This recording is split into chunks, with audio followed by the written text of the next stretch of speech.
अब आज के इस वीडियो में विद्यार्थियों को त्रिकोणमिति अध्याय के अंतर्गत ऊंचाई दूरी के कुछ अन्य प्रश्नों को भी हल करना सिखाया जाएगा, जिसमें पहला प्रमुख प्रश्न विद्यार्थियों के सामने है।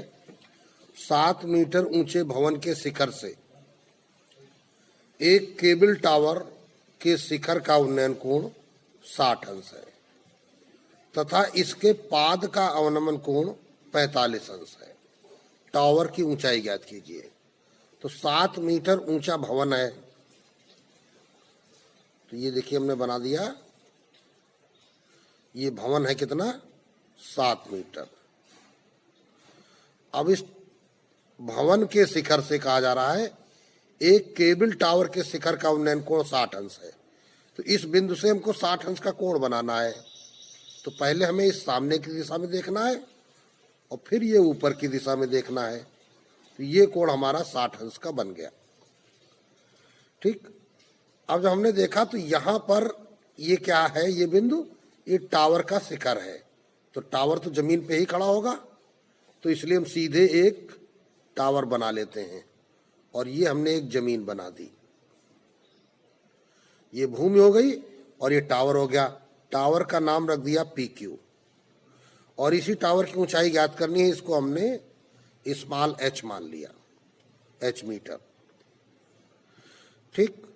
दूसरी बात, इधर भवन था, इसका नाम हमने रख दिया AB। अभी A से जो हमने एक क्षैतिज रेखा इस BQ के समांतर जो खींची थी, समांतर रेखा इसलिए खींची थी ताकि हम उन्नयन कोण का पता लगा सकें। तो यहां पे जो बिंदु मिला, इस बिंदु का नाम हमने रख दिया R। फिर क्या कहा गया? इसके पाद का अवनमन कोण 45 अंश है। अर्थात बिंदु A से, मकान के शिखर से, किसका पाद? टावर का पाद Q। तो A से जब आप Q को देखेंगे और A से सामने देखा तो सामने से नीचे की ओर अवनमन कोण बनता है। तो यह अवनमन कोण कितना है? 45 अंश का है। तो ये फिगर बन गया। ऐसे फिगर का प्रश्न पीछे वीडियो में सिखाया जा चुका है, लेकिन फिर यदि आप सही से नहीं सीखे हैं तो आज अवश्य सीखें। तो अब हम भवन और टावर के बीच की जो क्षैतिज दूरी है, ये अगर नहीं पता है तो इसको हम x मीटर मान लेते हैं। तो जब हमने BQ को x माना है तो AR भी कितना हो जाएगा? x हो जाएगा। इधर AB तुम्हारा 7 है, तो QR भी कितना होगा? 7 होगा। और जब ये QR 7 होगा और पूरा PQ H है, तो ये PR कितना हो जाएगा? H - 7। भाई H जो है वो लंबा अधिक है, पूरी लंबाई है, H से 7 कम हो जाएगा, ये PR निकल आएगा। तो ये अभी हमने प्रश्नानुसार फिगर में सभी मापों को चिन्हांकित कर दिया है। अब इसी आकृति की सहायता से आप पूरा प्रश्न को हल करेंगे। चलिए देखते हैं। पहला प्रश्न है इस वीडियो का, प्रश्नानुसार आकृति से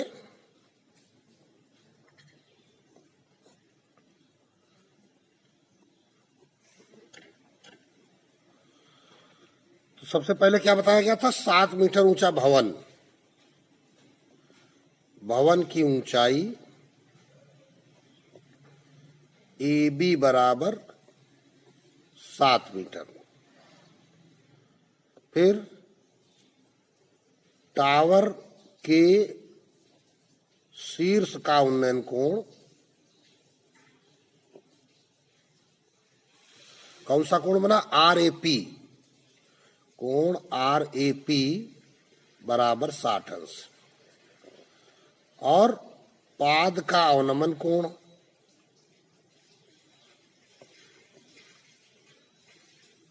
कौन सा कोण है? कोण RAQ बराबर 45 अंश। पीछे हमने तुमको सिखाया कि जब भी अवनमन कोण कहा जाए तो तुरंत उसका एकांतर कोण निकालिए। ये अवनमन कोण है तो ये इसका एकांतर कोण हो जाएगा। तो अब हम क्या लिखेंगे? अतः कोण BQA बराबर 45 अंश और कारण लिख देंगे एकांतर कोण। तो ये तो सारा ज्ञात मटेरियल हो गया।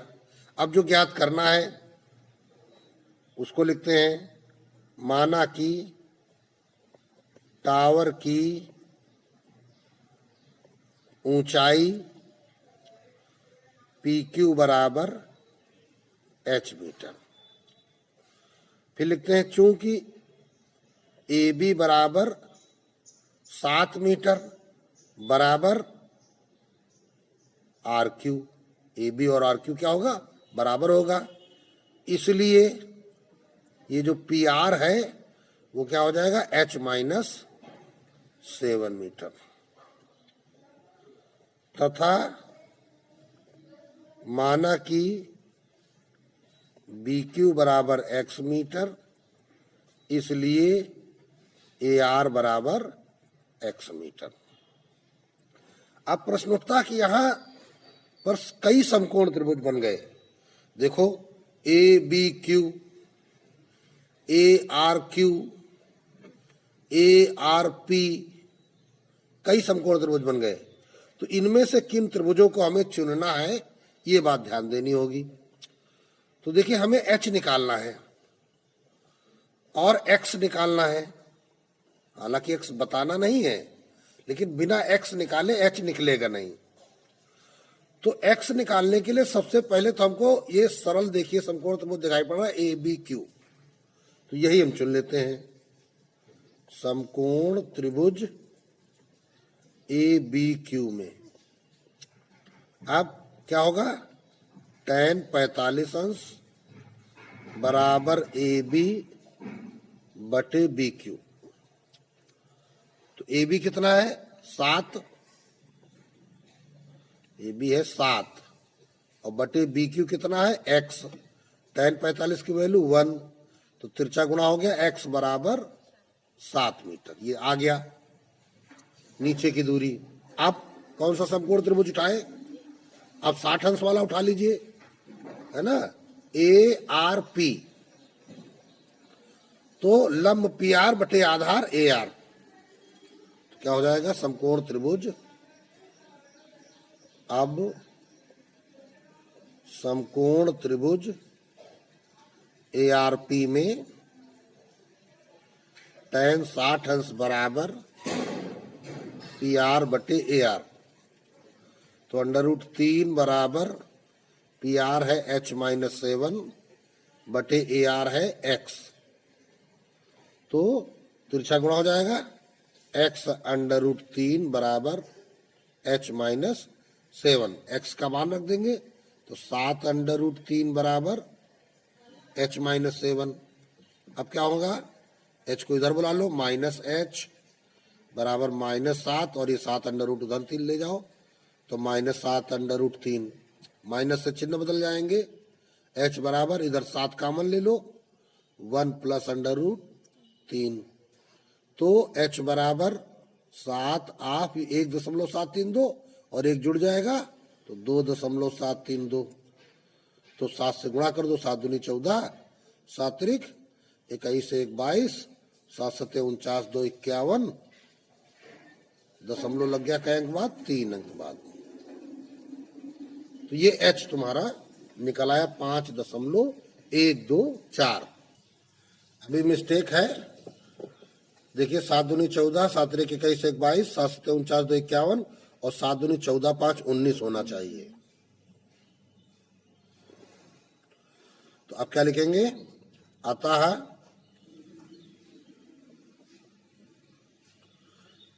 टावर की ऊंचाई बराबर 19.124 मीटर, या फिर आप इस मान को ही प्रतिस्थापित कर दें, √3 की वैल्यू न रखें, तो यह मान भी आंसर के रूप में लिखा जा सकता है। तो ये प्रश्न आपका कंप्लीट हो जाता है। इसी प्रकार अब अगला ये प्रश्न विद्यार्थी ध्यान दें, एक व्यक्ति एक जहाज के डेक जो पानी की सतह से 10 मीटर ऊंचा है पर खड़ा है। तो ये कौन सा जहाज है, डेक वाला जहाज का मतलब हो गया पानी वाला जहाज। तो पानी वाला जहाज तो पानी में चलेगा, तो ये हमने देखो पानी की सतह बना दी। ठीक, अब यहां पर ये जहाज एक है, ये एक पानी वाला जहाज है मान लेते हैं, तो जहाज का डेक क्या हो गया, ये ऊपर वाला सतह। ठीक, हालांकि जो पानी का जहाज होता है वो क्या होता है, पानी में कुछ डूबा हुआ होता है, ऐसे बना देते हैं, ऐसे। ठीक, तो ये इतना हिस्सा देखिए इसका पानी में डूबा हुआ है जहाज का, यहाँ नीचे पानी है। ठीक है ना, तो ये जो डेक है जहाज का, ये पानी की सतह से जो इसकी ऊंचाई है ये कितनी है, ये 10 मीटर है। अब इस डेक पर से पानी के इस पार एक कोई ये देखिए पहाड़ी है, ये पहाड़ी हो गई। क्या कह रहा है, 10 मीटर ऊंचा है। यदि वो पहाड़ी के शिखर का उन्नयन कोण 60 अंश, तो यहां से ये देख रहा क्या, पहाड़ी का ये शिखर। तो पहाड़ी के शिखर देखने के लिए, उन्नयन कोण देखने के लिए पहले क्या देखना पड़ता है, सामने देखो फिर ऊपर देखो, ये उन्नयन कोण 60 अंश हो गया। और क्या कहता है, अब जब ये ऊंचाई है तो इस ऊंचाई से जब हम एक खड़ी लाइन खींचेंगे, ये खड़ी लाइन, और ये पानी की सतह वाली लाइन खींचेंगे, तो ये इसका पाद बन जाएगा पहाड़ी का। तथा पहाड़ी के आधार का अवनमन कोण 30 अंश देखा गया।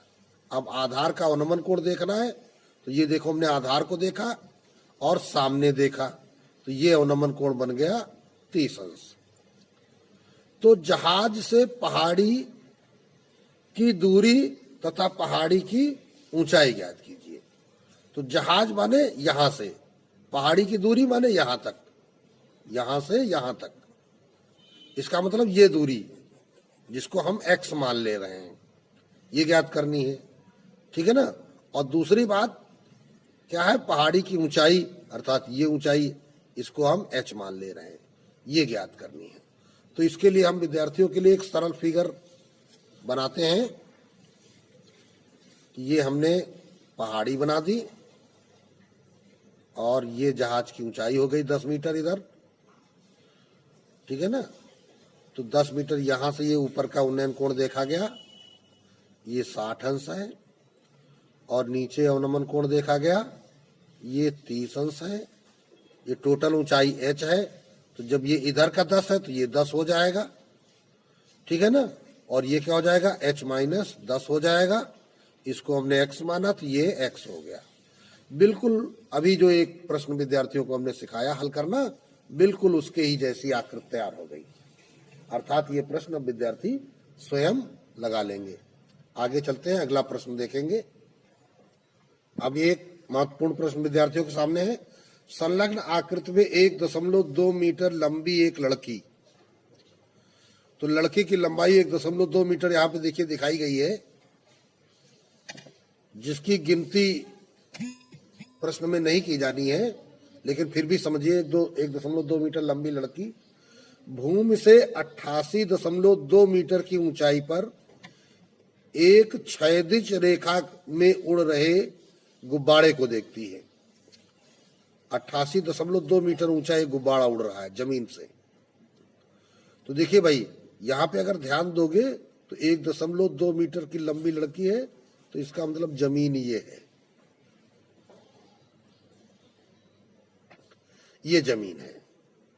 ठीक है ना, ये 1.2 ऊंचाई है ना, तो ये 1 हमने क्या कर दिया, यहां पर ये भी यहां से लेकर यहां तक कितना है, 1.2 है। तो ये भूमि से क्या कह रहा है, भूमि से 88.2 मीटर ऊंचाई पर एक क्षैतिज रेखा में उड़ रहे गुब्बारे को देखती है। तो ये जो 88.2 मीटर ये क्या है, जमीन से टोटल ऊंचाई है, और इतनी है 1.2। तो ये जो बची ऊंचाई है ये कितनी बच जाएगी, ये 88.2 में से 1.2 घटा देंगे तो ये बच जाएगी 87। ठीक है ना, ये इस प्रश्न का खास काम है, ध्यान देना है ना। फिर उसके बाद चलते हैं, किसी क्षण लड़की की आंख से गुब्बारे का उन्नयन कोण 60 अंश है। अभी देखो यहां पे गुब्बारे का उन्नयन कोण 60 अंश दिखाया जा रहा है, फिर कुछ समय बाद उन्नयन कोण घटकर 30 अंश हो जाता है। कुछ समय बाद उन्नयन कोण घटकर कितना हो जाता है, 30 अंश हो जाता है। इस अंतराल के दौरान गुब्बारे द्वारा तय की गई दूरी ज्ञात कीजिए। गुब्बारा जा किधर रहा है, क्षैतिज रेखा में हवा में उड़ रहे गुब्बारे। गुब्बारा जो उड़ रहा है वो कहाँ उड़ रहा है, क्षैतिज रेखा, इधर से इधर की ओर। माने जमीन की रेखा ये है तो गुब्बारा भी उसी रेखा की ओर उड़ रहा है। तो अब इस प्रश्न के अनुसार हम एक अपना फिगर बनाएंगे जिस पर विद्यार्थियों को भी हम समझा रहे हैं, तो विद्यार्थी अब ध्यान देंगे। तो पहले तो हम एक जमीन वाली लाइन खींच लेते हैं। तो ये हमारी हो गई जमीन। अब ध्यान क्या देना है, 1.2 मीटर लंबी लड़की है। इसका मतलब इसके यहां पर आंख है। यहां से एक गुब्बारे को वो इस प्रकार देखती है कि उन्नयन कोण 60 अंश का बन रहा है। तो 60 अंश का उन्नयन कोण बनाने के लिए उसको पहले किधर देखना पड़ेगा, सामने की ओर, जमीन की दिशा की ओर, और फिर ये 60 अंश का उन्नयन कोण इसने बना दिया। ये 60 अंश का कोण बना। इसका मतलब ये गुब्बारा यहां पर उड़ रहा है। इस गुब्बारे का नाम हमने पी रख दिया। पी बिंदु पर गुब्बारा उड़ रहा है और गुब्बारे की ऊंचाई जो जमीन से है, इसकी ऊंचाई कहां से, भूमि से। ये इसकी भूमि से ऊंचाई कितनी है, जमीन से उसकी ऊंचाई है 88.2 मीटर। ठीक, तो अब देखिए गुब्बारे की जमीन से ऊंचाई को हमने रखा पी क्यू। ठीक, तो ये बिंदु इसका नाम क्या रखना पड़ेगा, आर। लड़की की ऊंचाई को हमने दिखाया ए बी से, तो ए बी अगर 1.2 है तो आर क्यू भी 1.2 है, जैसा कि अभी हम पीछे प्रश्नों में देखा। और ये 88.2 है टोटल पी क्यू, तो ये पी आर कितना हो जाएगा, 88. इसको बाहर निकाल के लिख देते हैं, 88.2 माइनस 1.2 तो बराबर 87। ये एक ब्रैकेट में हो गया। ये क्या निकल आया, पी आर निकल आया। अब क्या कहा जा रहा है कि गुब्बारा क्षैतिज दिशा में उड़ रहा है। तो क्षैतिज दिशा कौन सी है, जमीन वाली दिशा। इधर देखो, इस दिशा में। तो गुब्बारा भी इस दिशा में उड़ रहा है।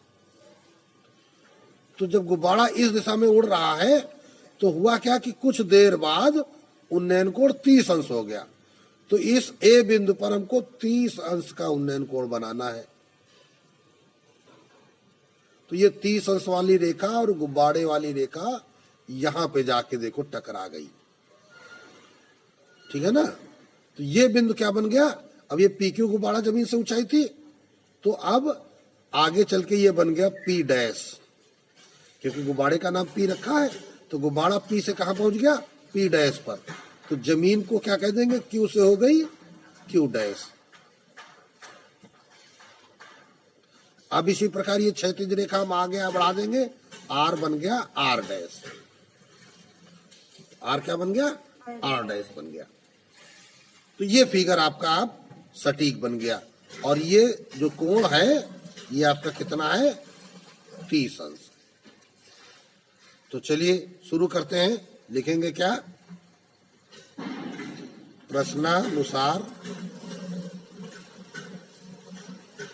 आकृति से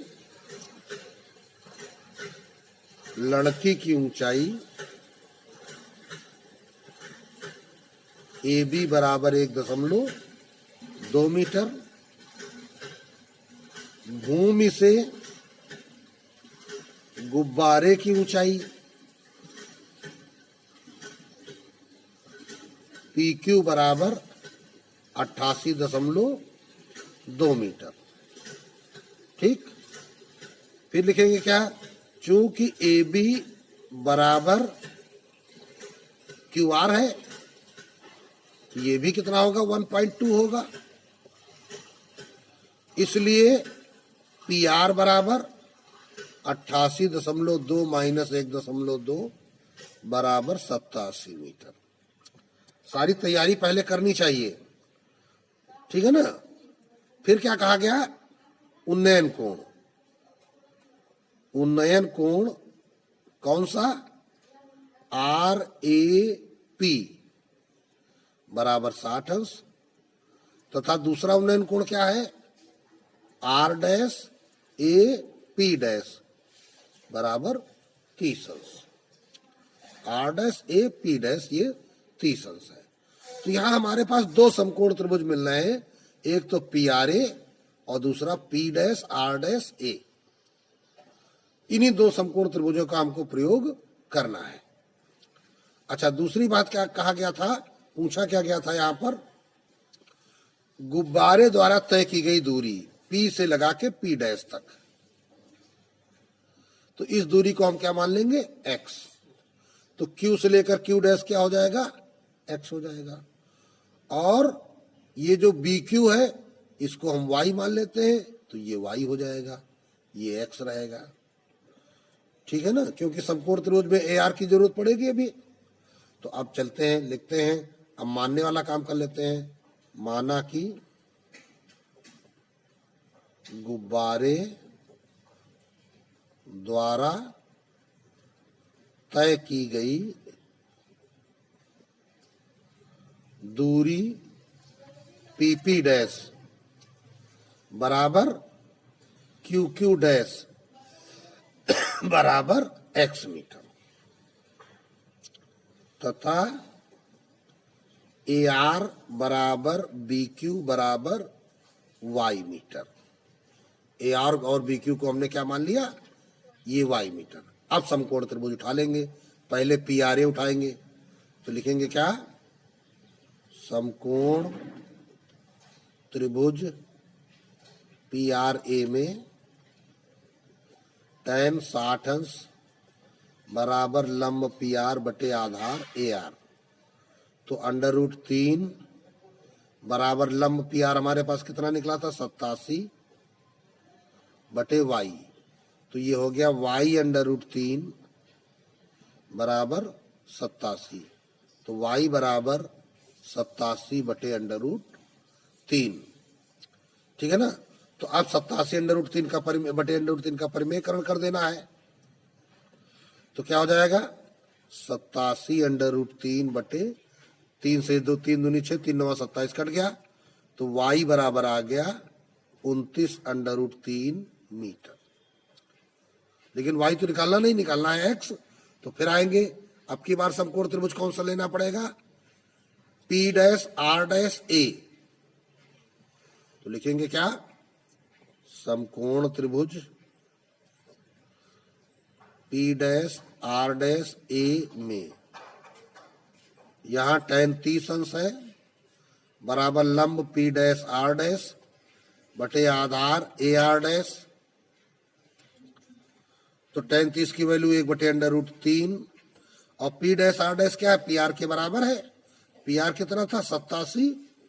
अब AR डैश, अब AR डैश को जरा फिगर में देखिए, AR डैश क्या है, AR dash y plus x अर्थात x प्लस वाई, ये क्या है तुम्हारे पास, x प्लस वाई। अब इसको ही सरल करना है, तो तिरछा गुणा हो जाएगा, x प्लस वाई बराबर 87 √3, x प्लस वाई, वाई कितना है 29 √3 बराबर 87 √3, तो x बराबर 87 √3 माइनस 29 √3।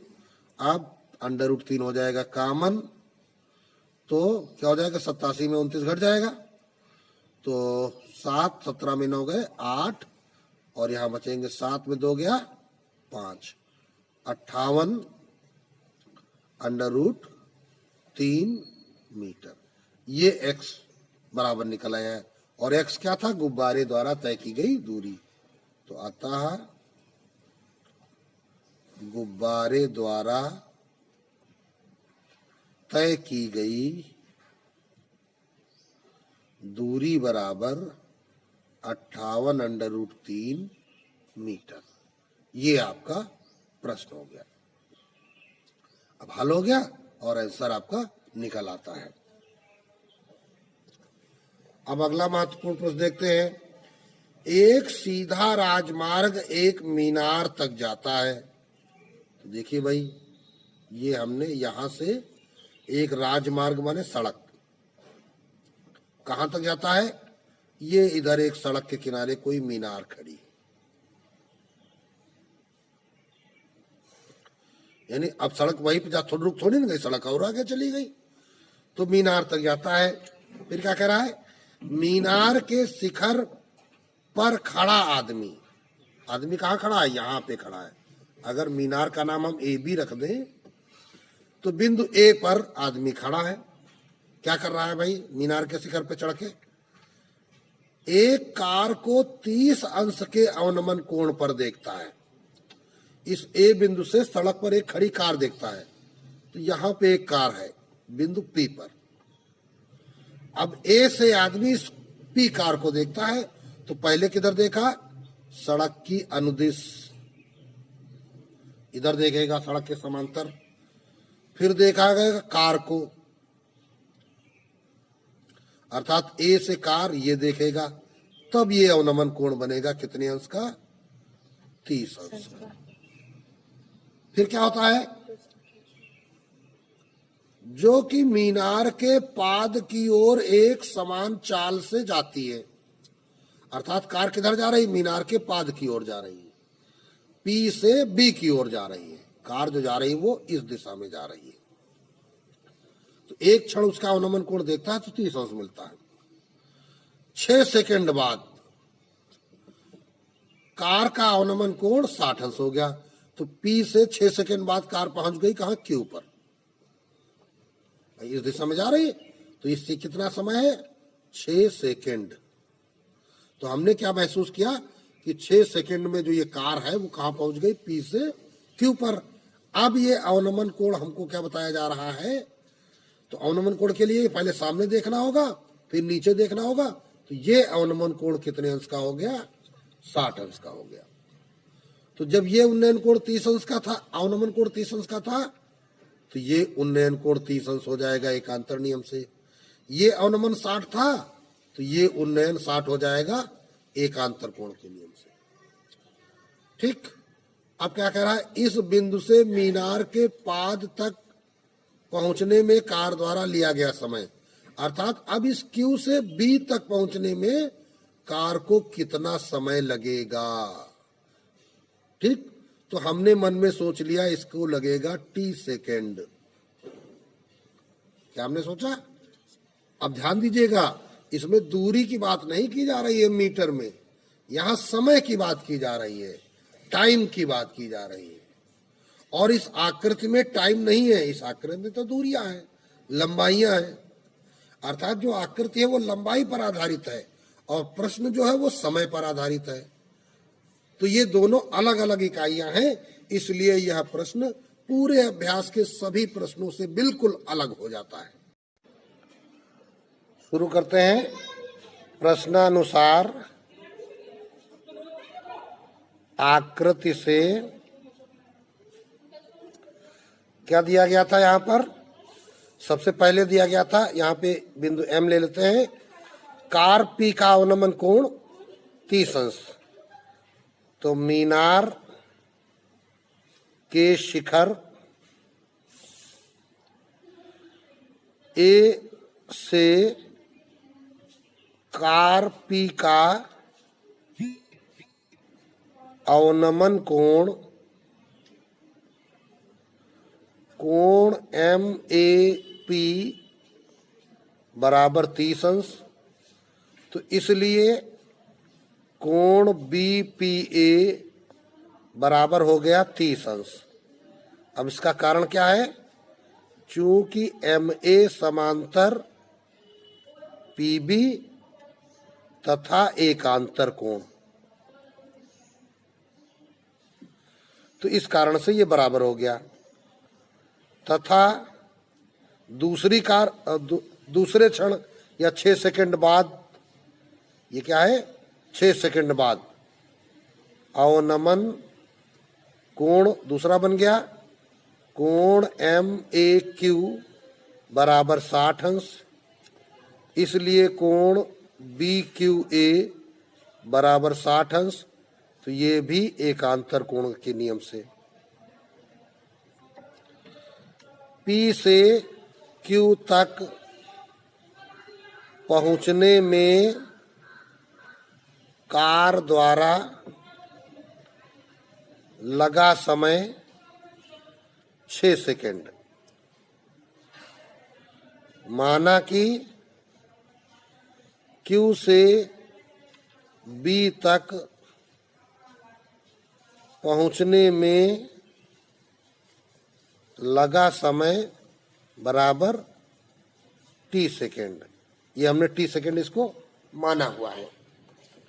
अब इस फिगर में देखना है कि हम किस गुण का प्रयोग करेंगे। देखिए, ये कोण 30 अंश है और ये कोण 60 अंश है, तो इसका मतलब ये कोण कितना हो गया? 30 अंश का हो गया। कौन सा कोण? PAB। अब इस PAB त्रिभुज में हमने देखा कि ये कोण 30 अंश और ये कोण 30 अंश। अगर इसको हम थोड़ा सा बाहर निकाल लेते हैं PAB को, तो ये देखिए हमने निकाल लिया PAB को बाहर, तो PAB तो हमने देखे दूसरे ढंग से निकाला है। तो यहां पर PA इसकी सबसे लंबी भुजा है, सॉरी, तो ये A हो जाएगा, यहां पे ये A हो जाएगा, ये B होगा। ठीक है ना, फिगर में देखो PA सबसे लंबी भुजा है, तो PAB को निकाला तो P पे 30 अंश, A पे 30 अंश, तो ये देखो P पर 30 अंश और ये A पर 30 अंश। तो ये कैसा त्रिभुज हो गया? दो कोण बराबर हो गए तो इनकी दोनों भुजाएं बराबर हो जाएंगी, अर्थात ये समद्विबाहु त्रिभुज बन गया। तो PB और AB यहां पर क्या हो जाएंगे? बराबर हो जाएंगे। सॉरी, B नहीं है, ये Q है, PAQ है। तो PQ और AQ बराबर हो जाएंगे। तो इस फिगर में आ जाओ भाई, ये 30 अंश, ये 30 अंश, तो PAQ समद्विबाहु त्रिभुज हो गया। तो इस 30 के सामने की ये भुजा और इस 30 के सामने की ये भुजा क्या हो गई? बराबर हो गई, अर्थात AQ बराबर PQ। तो चलिए इसी गुण का प्रयोग हमको करना है, तो हम लिखेंगे क्या? त्रिभुज PAQ में कोण PAQ, कौन सा? ये वाला कोण, बराबर 60 अंश माइनस 30 अंश, तो बराबर कितना आ गया? 30 अंश। अब क्या लिखोगे? अब कोण PAQ बराबर कोण APQ बराबर 30 अंश। ये कोण बराबर ये कोण 30 अंश। तो अतः त्रिभुज PAQ सम द्विबाहु होगा। ठीक, तो इसलिए क्या हो गया? PQ बराबर AQ। तो इसको समीकरण नंबर 1 डाल देते हैं, PQ बराबर AQ हो गया। और देखिए फिगर में आइए, ये कोण 60 अंश है, तो ये कोण कितना होगा? 90 माइनस 60, अर्थात 30 अंश। तो ये समकोण त्रिभुज उठाएंगे तो लिखेंगे समकोण त्रिभुज ABQ में, चाहो तो हम ABQ यहाँ पे उतार लेते हैं, कुछ इस प्रकार है ABQ। ये 60 है, कोण BQA बराबर 60 अंश है, इसलिए कोण BAQ बराबर हो जाएगा 90 माइनस 60 बराबर 30 अंश। ये हो जाएगा कोण 30 अंश। और अभी हम कर्ण के बारे में, AQ के बारे में चर्चा कर चुके हैं, और BQ को हमको ज्ञात करना है। तो यहां पर हम लगा सकते हैं, क्या लगा सकते हैं? आधार और कर्ण के संबंध में सूत्र लगा सकते हैं। तो चूंकि क्या संबंध में सूत्र लगाएंगे? cos 60 अंश बराबर क्या हो जाएगा? आधार BQ बटे कर्ण AQ। तो cos 60 की वैल्यू कितनी? 1/2। तो अब देखो इधर आ जाओ, BQ क्या है? पता नहीं। AQ क्या है? अभी पता नहीं।